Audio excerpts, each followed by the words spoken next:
Today on the Diabetes Podcast. People aren't afraid of diabetes.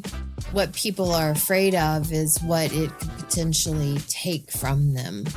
A lot of people believe that they're failing, that they're going to get a bad report card from their endocrinologist, and very few really are failing.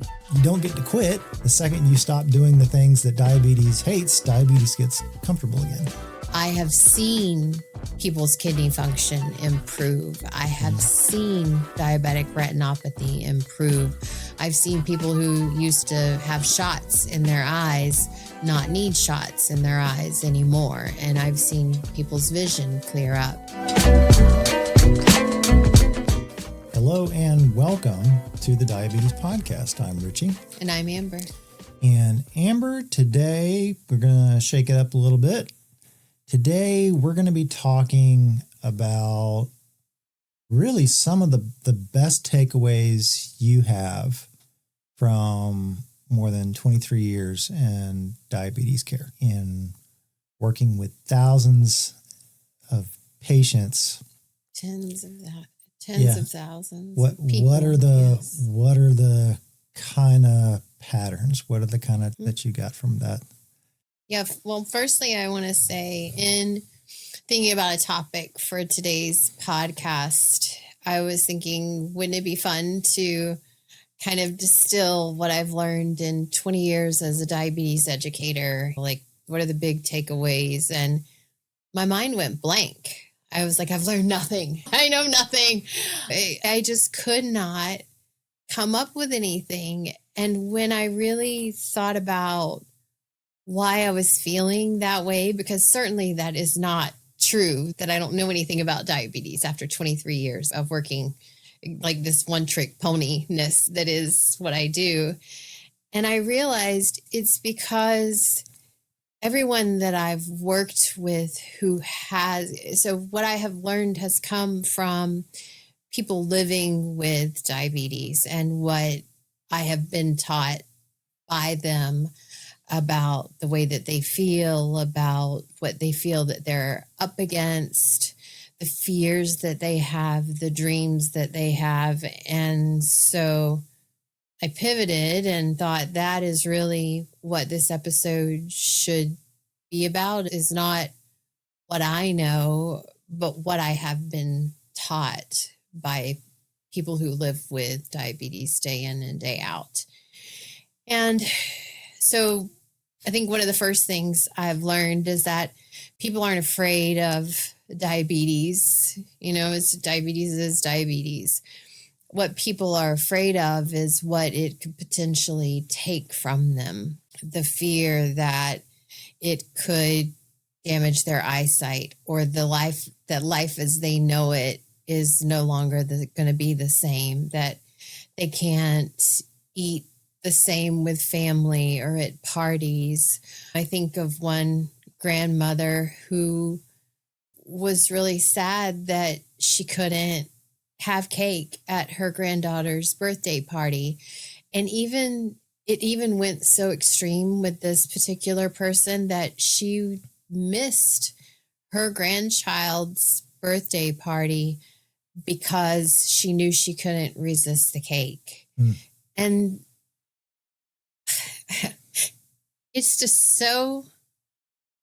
it saddens me so to think that, I'm not going to get emotional. I'm going to be good.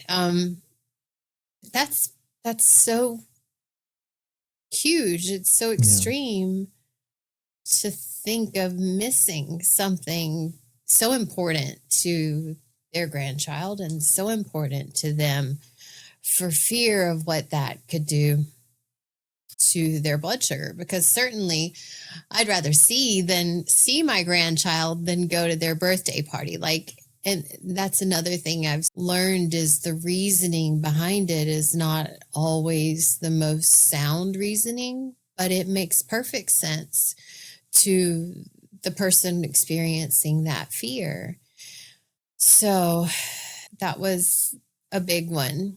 So the second thing that people living with diabetes have taught me is that a lot of people believe that they're failing, that they're going to get a bad report card from their endocrinologist, that they haven't been doing what they're supposed to have been doing. And very few really are failing, even the ones that maybe by A1C metrics or blood sugar metrics, you might objectively say like, oh, that is not at goal, therefore they're failing, or that's really high, they're failing. And the truth is, people are always doing the best that they can with the circumstances that they're in. And I've seen people with A1Cs of 13 and 14 who were honestly trying the best that they could, but life circumstances just made it feel impossible.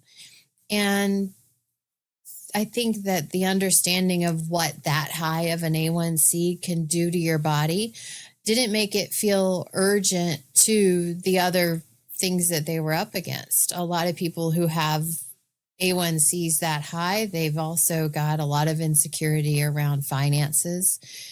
They have insecurity with their insulin sometimes because of transportation. They don't always make it to their endocrinologist office.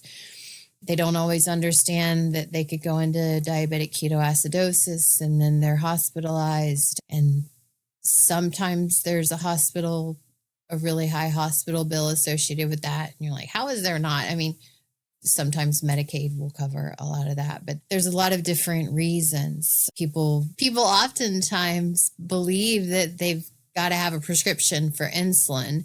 And the truth is you can rely on insulin from Walmart over the counter without a prescription. You can get NPH insulin without a prescription. And they're pretty affordable. They're usually about $35 a vial. You rely on N and rely on R and have access to some insulin, which would be enough to keep your A1C maybe around an 8 or 9 if you knew the timing of it. But there's just so many variables that come into play. Again, layperson, it sounds at least like a part-time job. To do this well. Absolutely. Assuming that you've had adequate training and adequate resources and all that other kind of stuff. So on top of all the other stuff, all the other got-tos that you have, this is not an insignificant add-on to do well. Right. Yeah. And I mean, I remember early in my career of a father who had a young daughter, and he was pretty young himself, maybe 23 with a 4 or 5-year-old. And his main goal was to stay healthy so that he could take care of his daughter and that his daughter would not need to go live with her mother because she was addicted to drugs and had a drug addicted boyfriend. And so he just really wanted to protect his daughter and had to take care of himself to do that. Yet he was in the hospital often because he had delayed gastric emptying, paralysis of the stomach, and he was on an older version NPH and R of insulin. And that requires pretty impeccable timing, and timing that's not always that easy when you don't have the best education around everything. And even then when you do, just forgetting to bring your supplies, forgetting your shots. And oftentimes people will forget their shots because they were told that insulin needs refrigeration, which it does. However, once you've opened that insulin, it can be at room temperature for up to 28 days and sometimes a little bit longer in some insulin analogs. But it's a combination of a perfect storm of misinformation, no information, life circumstances, financial struggles. And you and I have done the research on this, and having diabetes will cost you like $2,800 a year, I think, is what we came up with on average with co-pays the and average medication. was $4,800 a year. $4,800 a year. Yeah. Yeah. Thank you for that. Yeah. But it sure. was insane. And anybody who is living with diabetes, you get a spectrum. You get people that say, oh no, I pay nothing for my meds. It's like $30 a month. And then you get the other end of that where people are like, yes, they wanted $600 a month for my continuous glucose monitor and $400 a month. Is it really just the difference between I've got good insurance and I don't have good insurance? Is that what it is for that discrepancy that you've seen? It can be, but I've also seen people with Medicare plus a supplemental and upset that they had these outrageous copays, because a lot of people don't know that Medicare Part D, which is the prescription drug plan, has a $2,100 deductible every single year, regardless. Like you're going to pay $2,100 for your medications every year, no matter what. And so a lot of people, rightly so, say, I've worked all these years, I paid into Medicare, I'm not paying anything extra. And so people will refuse to take medications or do without for that reason. And it's not obstinance. It's not like I'm not going to. It's I can't. I've budgeted this much and I'm going to make sure the grandkids each get $5, $10, $15, $20 in their Christmas card or any number of things. And medications aren't the biggest priority oftentimes. Yeah. Lesson 3 is people don't need more information. They need more help in how to apply that information. So we live in the information age. You can go and learn that your A1C goal is 7 or under, that your post-meal blood sugars should be below 140 or 150. You can learn all of this information, but not necessarily the how piece. Do I do that through walking every day? What about my back hurting and my knees? Like I would love to walk 5 miles every day, but I don't have the time. I don't have the energy. So there's barriers to just the information itself. It's like, how do I implement that and make changes here? And is this really something that applies to me, or does it only apply to that person? So when they talk about renal failure, am I at risk for this? Or is this just once I get past age 75? Because I don't need to live till 75. It just depends on each person and what their goals are. You're not going to convince anyone in their 30s most times to treat themselves well for their 85-year-old self. Like that 85-year-old self is in the future. You don't have to deal with that now. Particularly if you have kids in your 30s. Oh my gosh. I think, Yes, because right now there's a dirty diaper which smells atrocious in front of my face. There are kids yelling and screaming and mommy, mommy, mommy, daddy, daddy, daddy. You know, there's so much right in front of you with the demands of work and travel for work and deadlines, and the list goes on. But you taking a life that has demands and you're adding more demands on top of it, above and beyond what just about anyone else that you know is having to deal with. So oftentimes I'll hear somebody who has type 1 or type 2 on insulin especially say like, oh, I wish that was all I had to think about. Like, oh, if I could just pack for this and not also all of my diabetes supplies. And I feel so privileged at times that as challenging as it is for me to pack for a trip, I don't have to also pack insulin and pods and backup syringes and get a paper script for my long-acting insulin. So it's like you have to be prepared for Murphy's Law and then almost like a backup to Murphy, like a backup to your backup, because it tends to be Murphy's Law at times. Like you can go 5 years and never have an issue. But then when you do, it can send you into diabetic ketoacidosis and a several $1,000 hospital bill on top of that. So there's just so many things that I think people with diabetes are silently living with, that they feel like nobody else really gets it or understands. And imagine what's interesting. I did a really long run this morning and I've had a headache for the past 2 hours. And I've heard that people who have high blood sugars will constantly complain of having a headache along with the high blood sugars. That is one of the number one symptoms of a high blood sugar, just feeling tired, lethargic, headachy.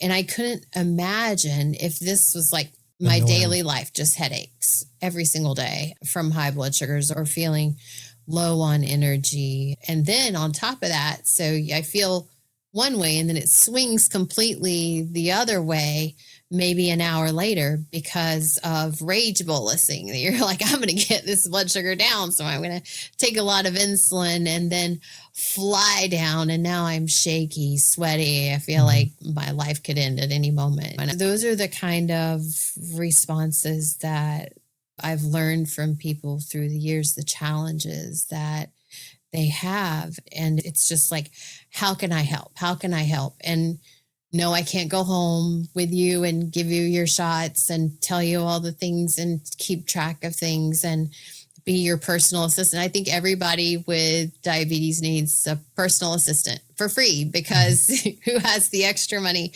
to pay for one? It's very challenging. And that's probably the most understated thing I will ever say.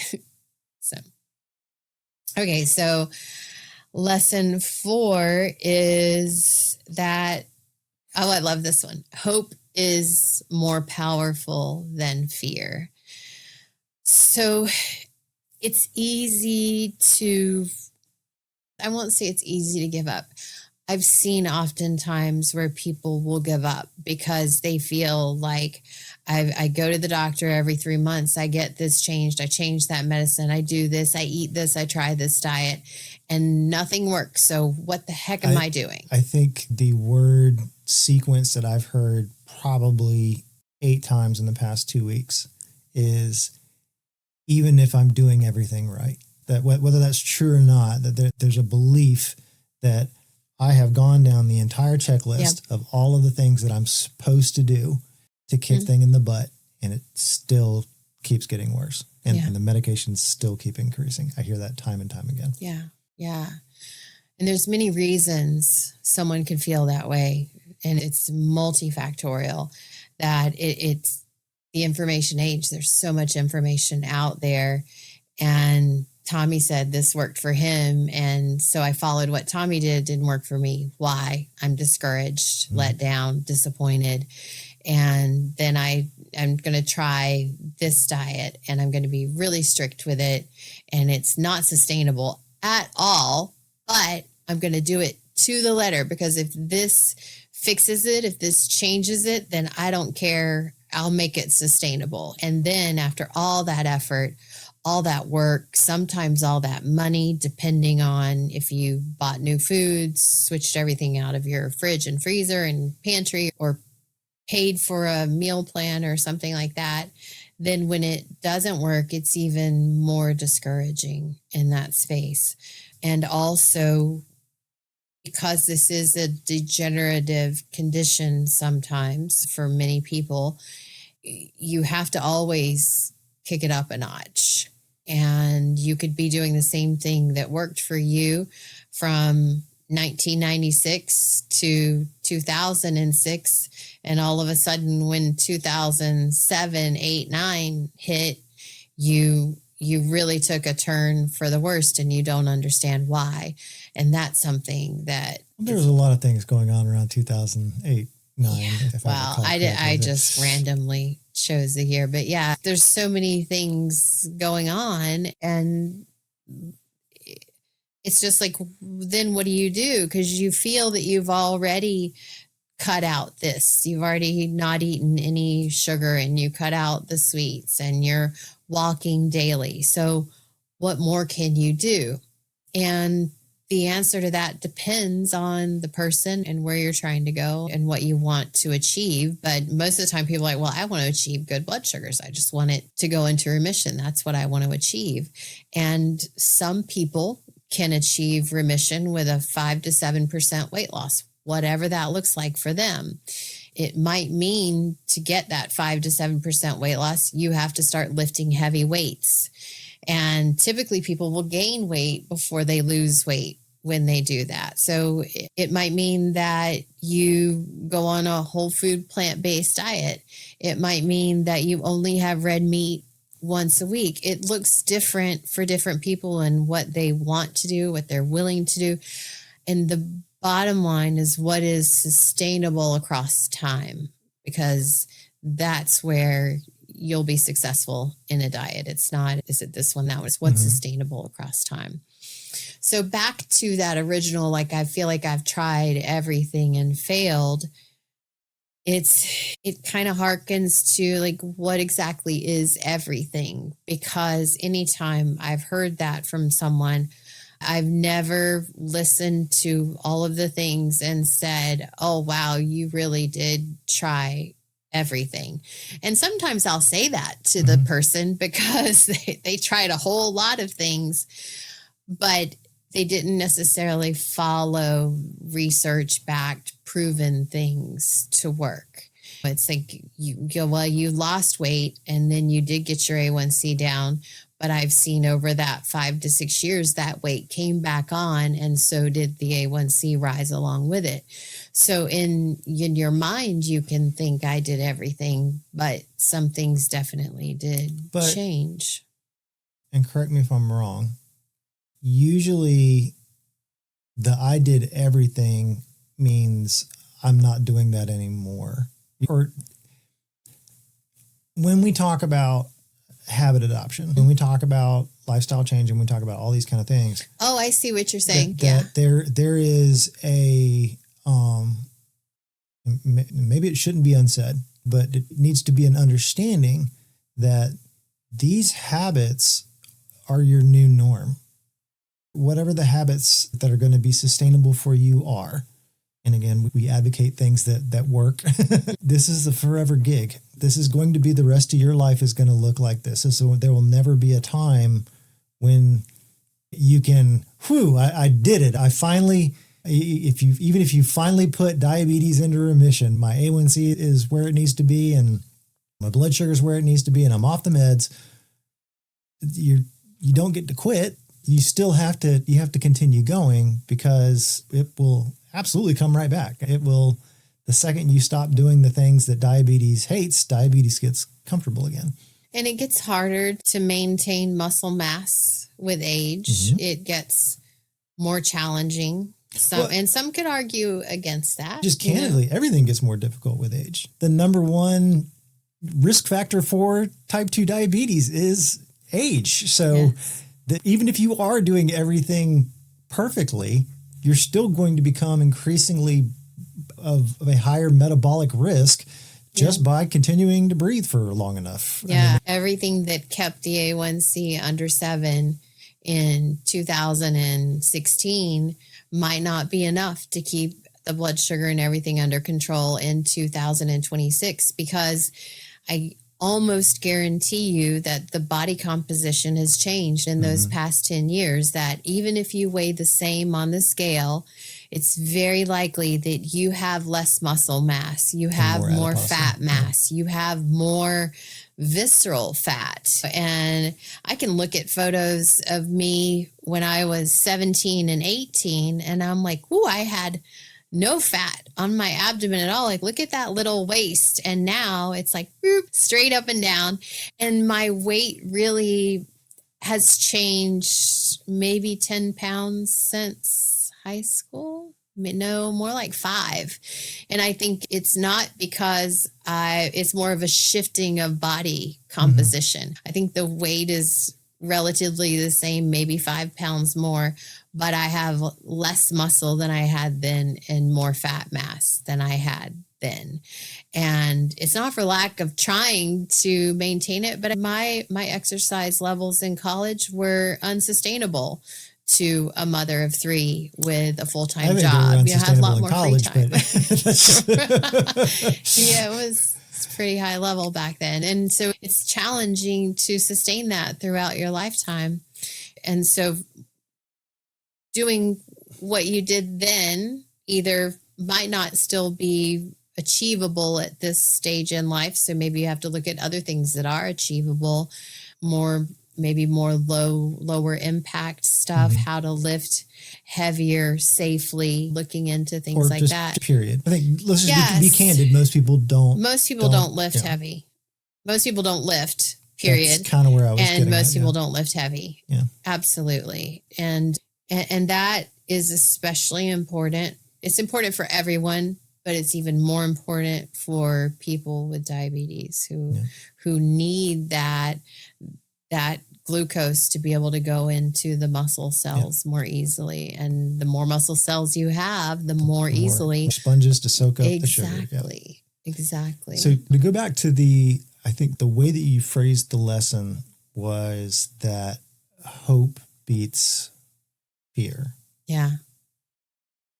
So I think oftentimes people can think this is my life now. And that is a clear signal that hope is foregone, hope is lost.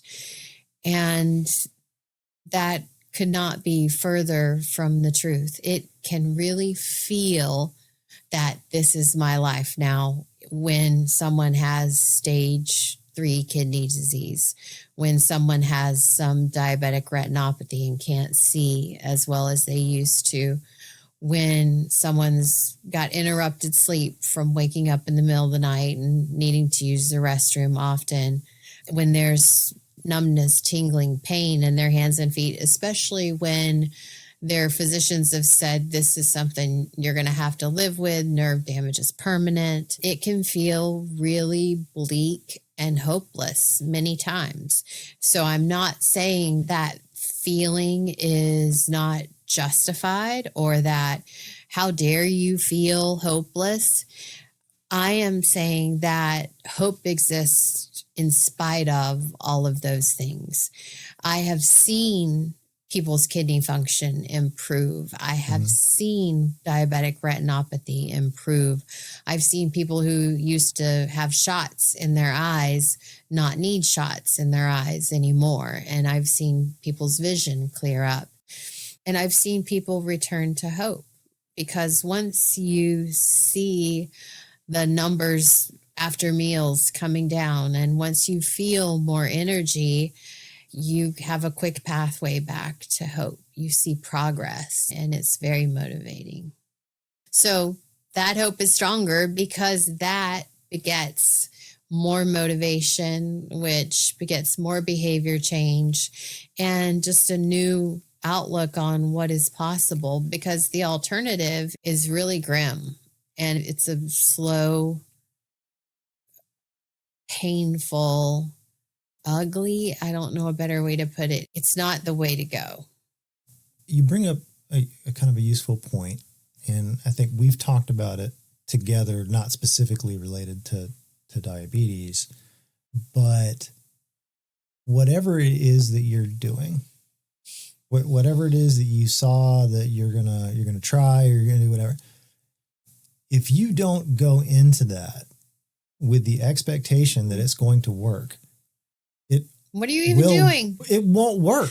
Right. There is in research, there's this thing called the placebo effect, and it drives me crazy that we have not figured out how to leverage this thing better, because any medication that you take has to be demonstrated to be more powerful than this kind of baseline positive effect that happens because people take a thing with the expectation that it's going to work. And it's so powerful that most medicines cannot exceed that threshold. Most medicines won't make it to market because they cannot perform significantly or measurably better than just the expectation that it's going to get better. Yeah. So we beat the remission drum ceaselessly around here. If for some reason you're still listening to the podcast at this point in time, why would they not be still listening to the podcast at this point in time, sir? Just for whatever reason, more people listen for the first 5 minutes and then tune out. That's a normal thing. Attentions are short. But if you made it this long, please listen up for the next 10 seconds. It can get better. It will, to some degree, improve for almost everybody if you adopt the behaviors that we talk about on this podcast every single week. But starting a new thing, whether that's walking after meals, which we harp on like almost every single week, or whether that's increasing the amount of fiber in your diet, or whether that's increasing the amount of whole plant-based foods in your diet, whether that's getting more sleep, whether that's adding weight-bearing exercise to your routine, all of these things that make a thing better, if you really latch on to, if I do this and I do this consistently, it's going to work. More often than not, it will work. Now, the degree to which that's going to work will obviously vary, depend for a whole bunch of factors, but don't do another thing just to do another thing. There is a... That is such a great point. That is one that didn't make it to my list, but should have, is that opportunity loss. Because the more time and energy you give to something that isn't proven to work is an opportunity cost. And then when it doesn't work, it kind of reinforces that mindset of just, it doesn't matter. Nothing I do works. Yep. Yeah. See, I got there. It just took a long time. No, that was good. That was good. And so there's so much more I could talk about on this, just people's stories. And I don't know, we might do a stories episode, but I think everyone has their own story, their own journey with either type 1 diabetes, type 2 diabetes, latent autoimmune diabetes in adulthood. We've been getting a tremendous amount of response for our Lotta episode, because I don't think there's really a lot of people speaking to that. The struggle of being misdiagnosed and treating as it's one thing and then having it not work because that was an incorrect diagnosis. That seems to be almost uniformly the rollout of how, I guess it's not type 2 after all. It is latent autoimmune. And then you can also have some type 2 diabetes on top of type 1 diabetes. So so then you can have some of that, and that could be part of the reason why people with latent autoimmune diabetes in adulthood get even more confused, because here's a type 2 med that does indeed seem to be doing some good here and have benefit. So it's like this Venn diagram where some of the circles overlap quite a bit in terms of diagnosis. So to further complicate things. Yeah. So that's the main. Yeah. Okay. What are we talking about next time? We're going to talk about the myths that can continue keeping you stuck. Okay. Myths about diabetes that are not helping you in any way, shape, or form. All right. What to do about it. All right. Well, this has been yet another episode of the Diabetes Podcast. Thanks for listening to the Diabetes Podcast. If you like what you heard, please click that follow or subscribe button, and don't forget to check out roadmap.thediabetespodcast.com for that free pre-diabetes and type 2 diabetes remission roadmap. Until next time, take courage. You can do this, and we can help.